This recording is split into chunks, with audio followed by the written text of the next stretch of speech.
Hi students, welcome to twinkle study channel. இன்னைக்கு நம்ம பார்த்தீங்கன்னா அக்கௌண்டிங் சைக்கிளில் சீக்வன்ஸில் பார்த்த டாபிக்ஸ் வந்து ஃபர்ஸ்ட் டாபிக்கான டிரான்சாக்ஷன்ஸ் பற்றி பார்க்க போகிறோம். டிரான்சாக்ஷன்னா என்ன?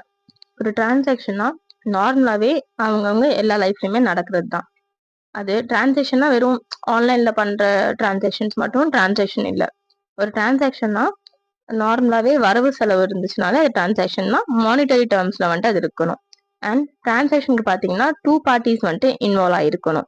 அப்புறம் இது வந்துட்டு ஒரு எக்ஸ்சேஞ்சுன்னு கூட சொல்லலாம். Exchange of goods and services for monetary terms அப்படின்னு சொல்லலாம். ஃபார் எக்ஸாம்பிள் பார்த்தீங்கன்னா, இப்போ நீங்கள் ஒரு கடையில் போயிட்டு 10 rupees பிஸ்கெட் பேக்கெட் வாங்குறீங்கன்னா, நீங்கள் உங்ககிட்ட இருந்து 10 rupees கொடுக்குறீங்க.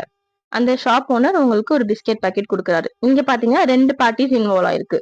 ஒன்று நீங்கள், இன்னொன்று அந்த ஷாப் ஓனர். அண்ட் இதில் என்ன நடக்குது? எக்ஸ்சேஞ்ச் நடக்குது மானிட்டரி டேர்ம்ஸில். நீங்கள் வந்துட்டு மணியை வந்துட்டு எக்ஸ்சேஞ்ச் பண்றீங்க. அவங்க அந்த மணியோட வேல்யூக்கான ஈக்குவலண்டான உங்களுக்கு தேவையான குட்ஸோ சர்வீசஸோ வந்துட்டு உங்களுக்கு கொடுப்பாங்க. இதுதான் வந்துட்டு எக்ஸ்சேஞ்ச் சொல்லிட்டு சொல்லுவாங்க. இவ்வளவுதாங்க, as simple as that. Thank you.